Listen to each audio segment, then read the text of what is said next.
Hi, welcome to the Freeman Conversations. I'm Jobert Ocao, the online editor of the Freeman, and we're live here at the provincial capital, particularly the legislative building, and we're sitting beside no less than the Vice Governor of Cebu Province, Vice Governor Agnes Magpale, for today's edition of Power Women, our way of paying tribute to women who are not afraid to make a difference.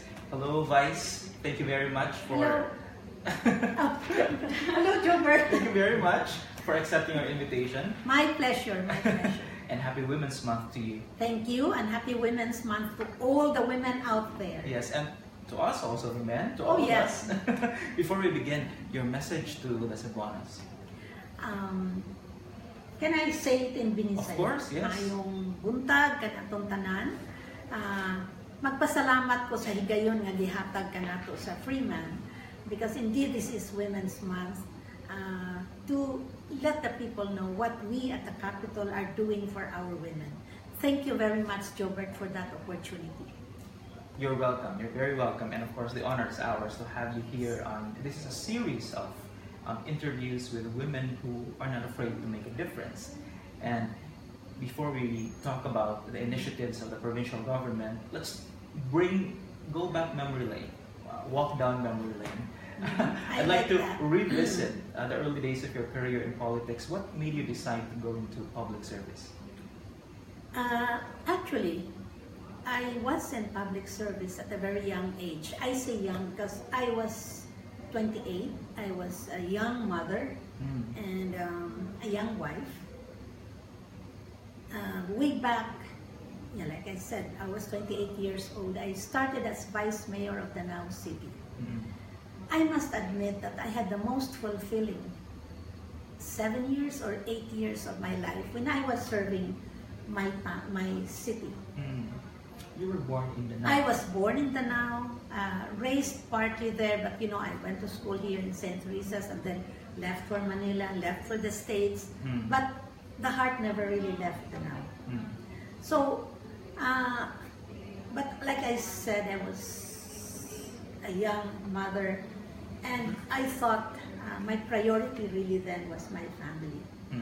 So after my stint as the Vice Mayor of Danao, I had to go with my husband, who was reassigned to Manila, and I took care of my kids, bringing them to school. I was not really a full-time housewife and mother because I taught part-time. Where were you teaching? I'm that type of the person who cannot really maybe just sit there all day, wait for my husband and my kids. So I was teaching part-time at I started at Philippine Women's University, and then I moved on to the Montessori, OB Montessori. We, with 3 friends, started the college department of Montessori OB. I see. So that was it. And then, a few years later, when the kids were already, growing up, and practically I had, my eldest was already in college, I was invited to join again the government through politics, because the new local government code was new. That was the 1991 local government code, and they needed candidates for the legislative department as the provincial board. Yes. And during the early years, provincial board members were elected at large.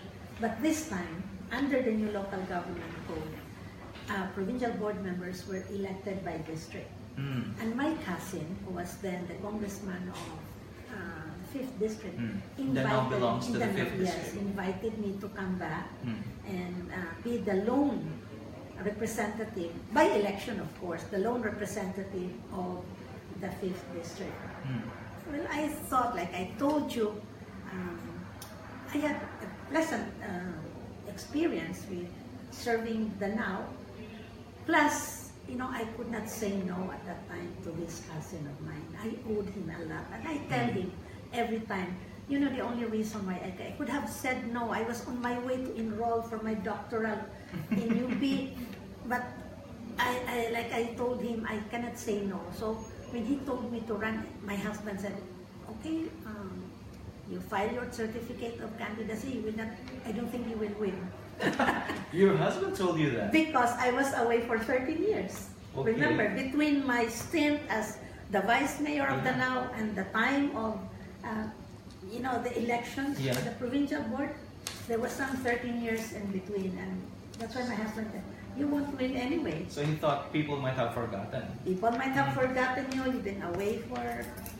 But anyway, and so hesitantly I signed my certificate of candidacy and I came home.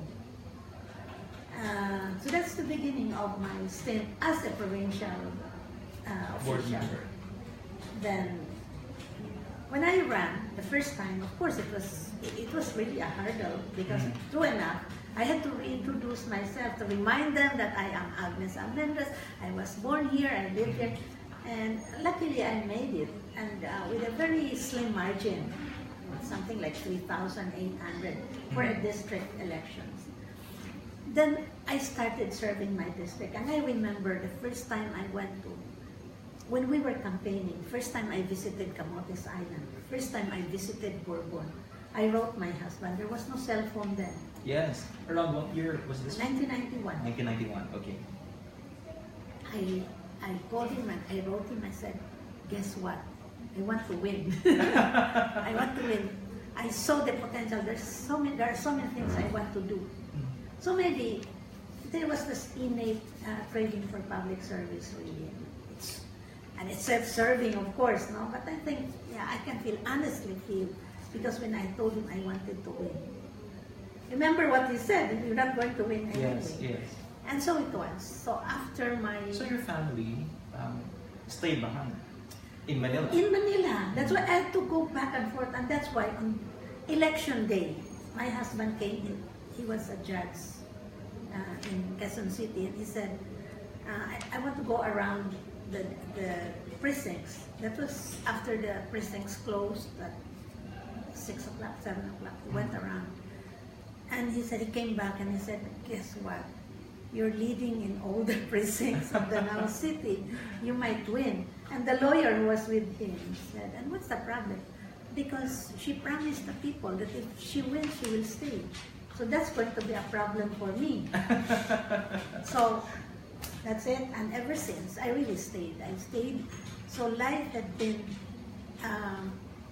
he coming here once every 2 weeks or me going to Manila. But the kids were grown up by then. How was it running as a female candidate at that point in time? Not so much as a female candidate because I was running against a female candidate.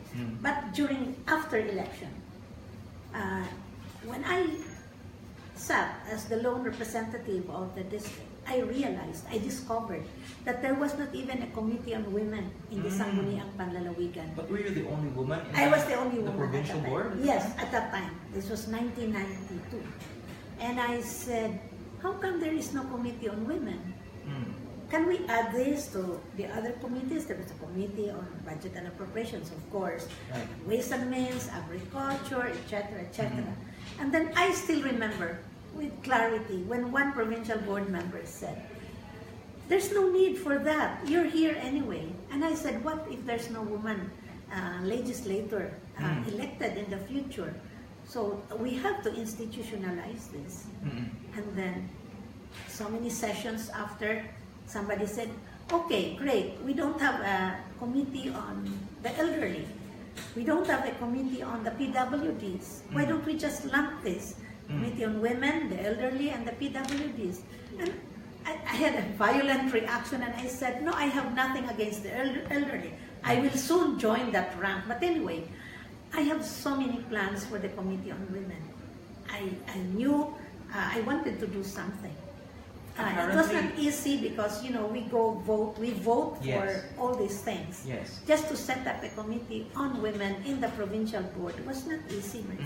Remember, it was an all-male board. But finally, board. yes, a male-dominated board. So finally, they gave in, so the Committee on Women was born. But then, as we went along, I realized that mine was purely legislative in nature as the chair of the Committee on Women. Correct, yeah. I said, what about if I was trying to envision projects. how will I go about it? Thus the clamor to have a provincial women's commission. And that was not easy either. Right. Because, This again, is still the Provincial Women's Commission that it still exists, yes, stands today, up to yeah. now. So, okay, to make a long story short, even that was granted, and I'm very grateful. I'm very grateful to my colleagues in the provincial board. Maybe they were just testing me, and also to the governor. Governor, I think during the time that the committee was passed, or it was still during the time of Governor Tintin de la Serna, then passed on to Governor Garcia, Governor Pablin, and then the code was passed. It was already during the time of Governor Gwen, another lady chief executive. I would just like to mention before you continue that among your remarkable accomplishments as a legislator was the passage of ordinances that created, well, number one, the Provincial Women's Commission, the Women Development Code, yes, as well as the Children's Code. And the Children's Code, that's right. But really, I was guided by the Constitution. As the Constitution says, that's probably Article 2, Section 14, that states that women should be equal partners with men in nation building. Yes. And the Mother Republic Act, the 7191 Women in Nation Building Act. In the Constitution, the crucial word there is equal partners of men in nation building. And so, with that, but you know, Jobert, we started as an advocacy group. It's funny because I knew I could not push for the projects right away. We went around the province as a commission, just informing the women's organizations, and there were not too many out there. Informing them of the rights, the privileges, the issuances, the national laws, as well as the code. Telling them about the rights and privileges, and already introducing how to prevent discrimination against women. At that point in time when you It were was pure going around the advocacy. province, what did you find out? How knowledgeable were the women about their rights? Exactly, that's what encouraged us. And so we were open to any women's organization who invited us. After several months and maybe even years, there were already women's organizations that mushrooming in the towns. And so I thought we were ready in the Provincial Women's Commission to already announce the services that we were giving through the commission. So after the advocacy, after them organizing and us recognizing them as a women's organization, then we started announcing that my office or the provincial, by the way, it's really the governor who chairs the commission, as in all councils and commissions in the provinces. I was co-chair. I have always been the co-chair.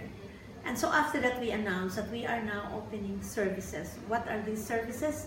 We are now open to give legal assistance to women in crisis through the commission. How do you define women in crisis? Okay, so women victims of violence, whether it's domestic violence, physical, emotional, psychological, financial, then victims of rape, victims of trafficking, and of late, and not really of late, in 2011, we introduced victims of cyber pornography. Yes, that's a memorable year also for me because of that year I also interviewed you about your initiatives. Rescue operations, because that was a time when cases in Cordova started sprouting out, and then eventually other cases across the province. This is really a walk down memory lane, Jobert, because I remember it was not until 2008 that we were made aware of cyber pornography, and I said, how stupid can I get? Why did I not know about that before? But then it was quite difficult because we were not ready. There were gadgets needed to... Correct, yeah. And I was not even computer literate at the time. It was also around those years, 2008, 2009, that was when internet was booming in the Philippines. Booming in the Philippines. And so not until I got a copy of this is now about cyber pornography. I got a copy of a CD was put in my desk by somebody who bought that CD abroad. He is Cebuano, and he felt for the children and the women who he saw in the that CD. I was very busy, so I said, just put it in my desk and let's view it later. When I saw it, I could not sleep. It was my first viewing of a dirty, scene involving children. And so that was I guess when you interviewed me, it was something new. Yes. We worked on it. I called the NBI, I called the police. The NBI was very honest, and they said, "Ma'am, why don't you call Manila?" So I called Manila NBI. They sent somebody. We reviewed, and I said, we want to go after these things. And we had no idea which house specifically had these lewd scenes. But anyway, that NBI, I still can remember his face, suggested, "Ma'am, why don't you call the U.S. Embassy? Because they have the gadgets, they can even pinpoint The technology. The technology.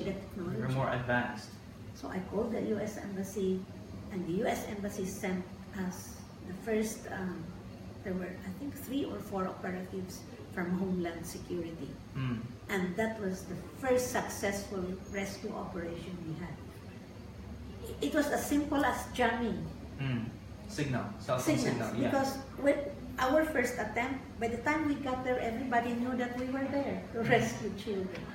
But in this case, we left at dawn. I remember. No, I was at home, and I was here early, 6 o'clock. I was already in my office, and I was wondering because my guard officer who joined the raiding team could not receive my calls. So the operation, they successfully rescued the children after 7 o'clock. They timed, by the way, the timing was just perfect because Homeland was explaining to me, it's 1 o'clock in the morning here, it's evening somewhere in the United States, it's also afternoon in Europe, meaning the clients. Right. Because they had an idea. That was educational for us because we didn't even know. We were ready to go and rescue the children, noontime or what. The timing was perfect. Yeah. Because had you conducted the operation some other time, yes, you could not have caught them. We couldn't have caught them. So that was, again, a learning experience. The timing was perfect. And so, with that, we had a very successful rescue operation, and that's why media heard about this. This was already, like I said, and we got into this, Jobert, because you were asking me about the activities of the commission. Correct, yeah. This is now the cyber pornography. So women in crisis would include victims of cyber, victims of trafficking. And by the way, I'm very proud to let our audience know that the biggest supplier of cyber porn materials in Europe is here in Cebu. It's in CPDRC. We rescued 2 minors in a city in the south, and it was a case of, again, trafficking, cyber pornography. The case is ongoing. We still have cases here and there. Once in a while, we hear that it's still ongoing. What are the current efforts of the Commission and the province in general? We are very happy to announce that we're not the only ones. We have IJN, who's very active International in the Justice Mission, and in Lapu-Lapu City. We have CLB. The police are doing their own thing now, and the NBI. So we in the Commission will only assist them. So it's more, the efforts are now more concerted compared to before. Yes, compared to before 2011. With all these experiences and initiatives, realizations, what are your realizations as a woman and as a woman leader with the situation of the women in the province? It's too presumptuous for me to say that I know if I did not get elected, it would have taken a longer time. For a man, for for another gentleman to head the Committee on Women. So it paid that I was elected, and any other woman could have done it. So first and foremost, I think that's why it's very important to have a woman in the higher offices. Right. Because they're more responsive to women's concerns. Maybe the men now, we have honorary men, no? So that's why I'm grateful that I think I came at the right time. I came at the right time. Why did I take this as my advocacy? My advocacy, even when I was vice mayor of Danao, has always been the children, the women, and the family. I already realized that was the beginning of OFW's living. My time as vice mayor. And I noticed that there were already many children with problems. And I always would say, it's because the family is fractured. Not necessarily that the husband and wife were separated, but the mother was somewhere in Hong Kong working as a domestic worker, etc. So that has always been my concern. Only I was more enlightened when I came to the province, and with the resources, of course, of the province. Because of course you cannot work if you don't have the support, right? I couldn't have just called the U.S. Embassy without, if I were just out there and nobody to guide me. It was easy. When I called the NBI, they readily advised me what to do. So, as a presiding officer of the provincial board, you still head the Committee on Women and Family Affairs? I asked for that, Jobert, because every new term, the committees are reassigned, and there are new ones coming. Yes. I really asked for that. I told the members of the provincial board, can I have this committee? Until I'm here. Okay, apparently you are not new to public service, and with everything you've done for women and children, what do you think makes women? What qualities do you think of a woman makes her effective of what she does? First and foremost, she should have confidence. And how do we give her confidence? I'm talking of women, grassroots women out there. Let us eliminate all forms of discrimination against her. So all the biases, that's the reason why, first and foremost, we educated them. These are your rights, these are your privileges. So she should be confident. And like I said, I'd like to repeat, she can only be confident if we eliminate these biases against women. Yung pala, makaamgo siya nga, mahimo niya, mahimo siyang ma-elect na barangay captain, mahimo siyang mo lead, mahimo siyang mo even go higher in the ladder of government service.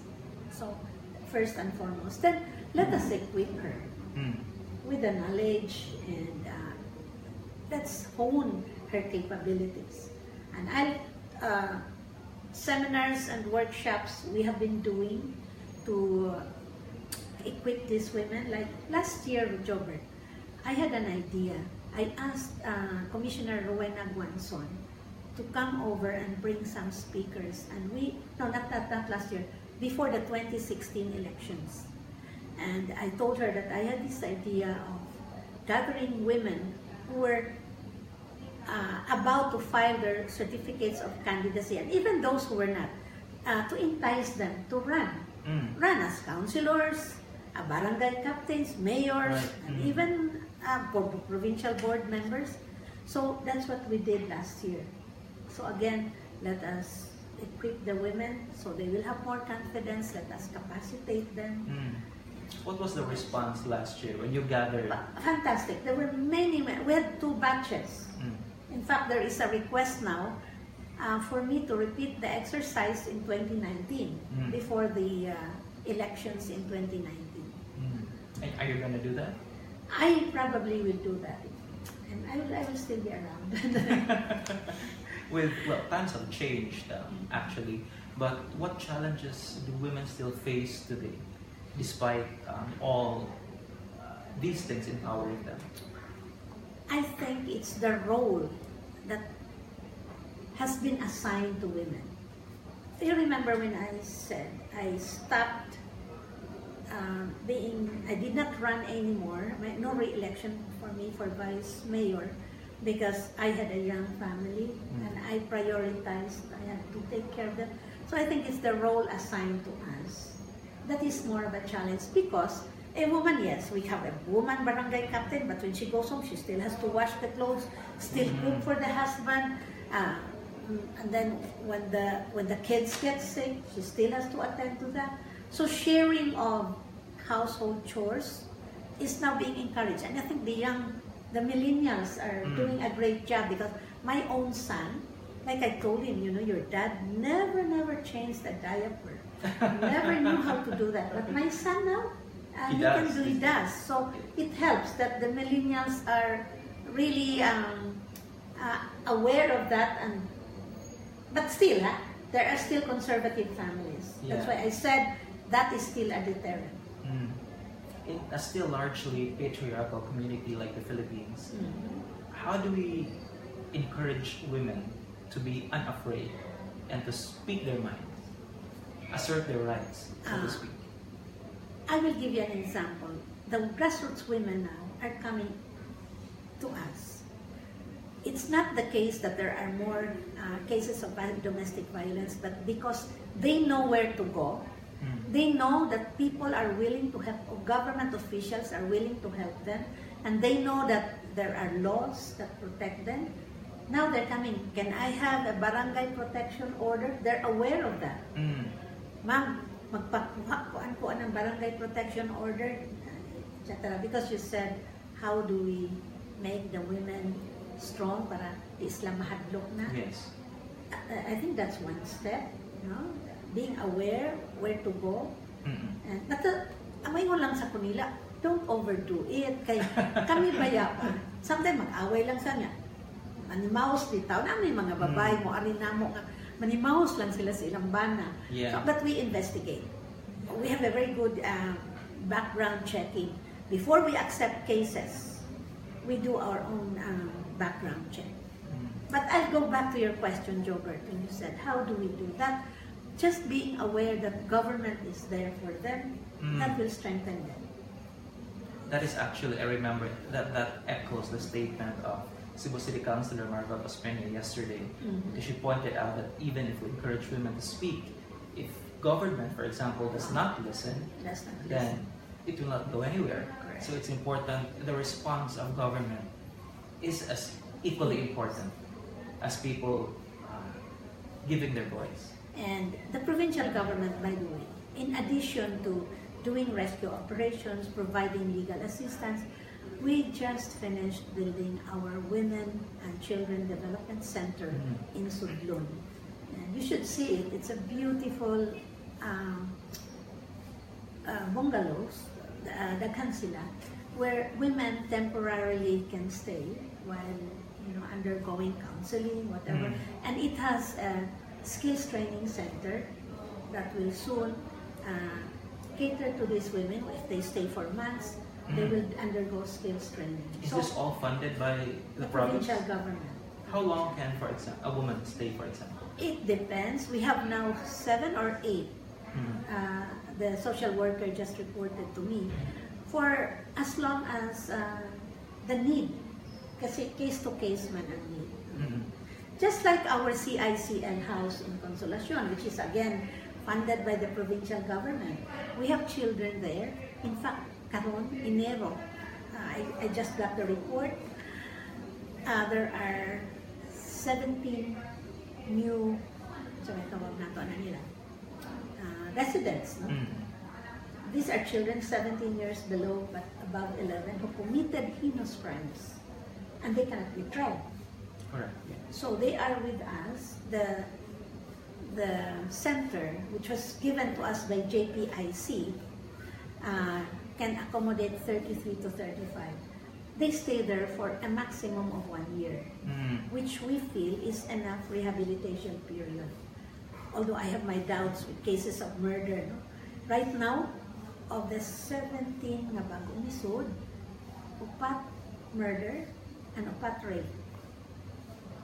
Because you were asking me how long will they stay there, it will all depend on the we have a psychologist who goes the situation, the condition of the resident. When can they be reintegrated or back to their families? So the women, in the same manner, the women, for as long as there is need for them to stay. Does the province also cater to the reintegration part of it, or not? When they are reintegrated, meaning sent back to their families, follow up the social worker of the town. Because remember, the territorial jurisdiction of the province is, 51, no? Cities and towns. The social worker of the town, siya na ang mag-follow up. You are undoubtedly someone who has reached her goals, so to speak. You've been an educator, you are a public servant. When you do these things, do you think consciously of your gender? At the very start, yes. Because maybe there was need to. But now, I must admit, not anymore. It's part of me, but I don't know if I could have done this if I were lalaki. We have different strengths. We have different strengths, but I'm just so glad that I grew up in a family that had no gender bias. So maybe my training, if you wanted to be a doctor, my father would have said, okay, go ahead. Because I was about to ask, where do these values come from? From your my principles. parents, yes. And my father, he was not a public servant. He was acting mayor maybe for some time, but never was a politician like me. But whose idea of, reaching out to others is really commendable. And I had also a very gentle mother. My father, by the way, was a disciplinarian. But I had a very gentle mother who complimented him. So their names are my mantra. They complemented each other. Yes. I heard that your favorite flower is the lotus. Is that correct? Yes. Can you tell us why? I heard there's an interesting story. I was struck by what Confucius said about, in a place as dirty as a pond, but then he had some mga tambag that don't be soiled by the dirt around you. And look at the lotus in a pond. No matter how murky the water where it grows, the lotus blooms and it remains beautiful. So I made that as my guiding principle in public service, Jobert. I know that politics can be dirty. As a matter of fact, when I came back, remember I told you I was teaching in Manila? Yes. And I was with some of my UP friends. We would meet regularly every Saturday. And they said, what? You are leaving the life of the academe to join politics? And I still remember because... You wanted to make your life complicated? No, they said, it's dirty, and that is a demotion. That's exactly where the words of my friends... Really? That's a demotion from the academe to politics. And I said, I'm gonna prove to you that I will be like a lotus. I will remain beautiful. Every reunion, when I go back to my alma mater for a reunion, some of them who are still around would ask me, are you still a lotus? And I said with confidence, yes. That's very nice. How is it to be a woman in politics these days? When you campaign, for example, push for your agenda, how do you do that? What's the response of the public? It's much easier now. That's why I always say, women now, I think, are more... it's not anymore a question, babae lang na siya. I can feel it. Your competence is measured against the men. And I have to thank our predecessors, the women before us, Or like the woman who fought for our right of suffrage. Remember, in 1937, earlier, we could never vote. Hindi makabutan ang kababayan. It was only in 1937. So I said, I have to thank my predecessors, the women politicians who have been here, because they paved the way. They paved the way, and we are only here to sustain the gains and do more. Who do you look up to in the area of leadership or even politics, service? Amerikano man ako. Si Eleanor Roosevelt man ang akong Why Eleanor? Remember she said, if there's work to do, give it to a woman? Yeah. Remember what? Yeah. So anyway, but there are many women role models that I can relate to. And I'd like to thank them. To mention one, I might leave out some who are just as, as excellent. As excellent. So I'll stick na lang to what Eleanor Roosevelt said. But anyway, let me thank again those predecessors. There are many of them. Even in Cebu.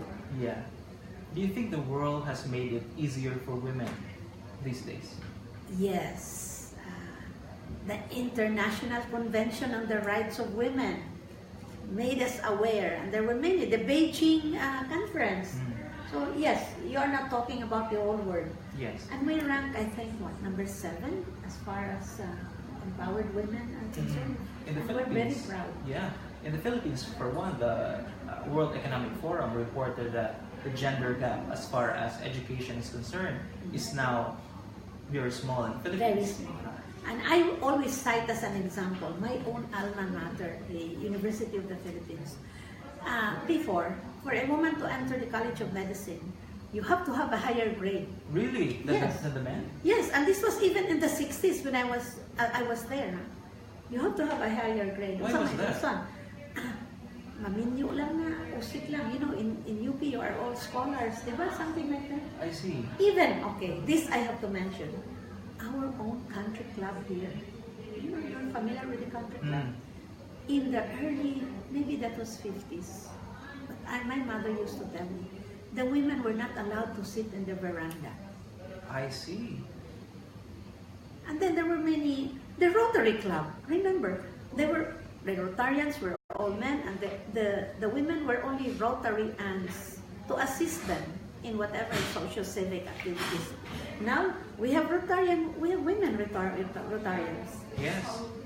That's why I said, yes, the world made it easier for the women to shine. One of the women that we've spoken to here in Power Women is a former district governor of Rotary Club, Mary Ann Alcordo. I worked with her sa Pink month. Yes, breast cancer awareness. Breast cancer awareness. So that's why I would have mentioned Mary Ann. Like I said, that's why I was afraid to mention, because there are so many women, current, past, or those even way ahead of us. They really paved the way. Let me bring you to some words by perhaps one of the women of the hour, Meghan Markle. She spoke in one of the Women's Month activities in the UK, and she said that women don't need to find a voice. They have a voice. They only need to feel empowered to use it, and the public has to be encouraged to listen. Beautiful words. Beautiful words. And if I may go back again, down memory lane, remember, an uncle of the prince had to abdicate the throne because he married a divorcee.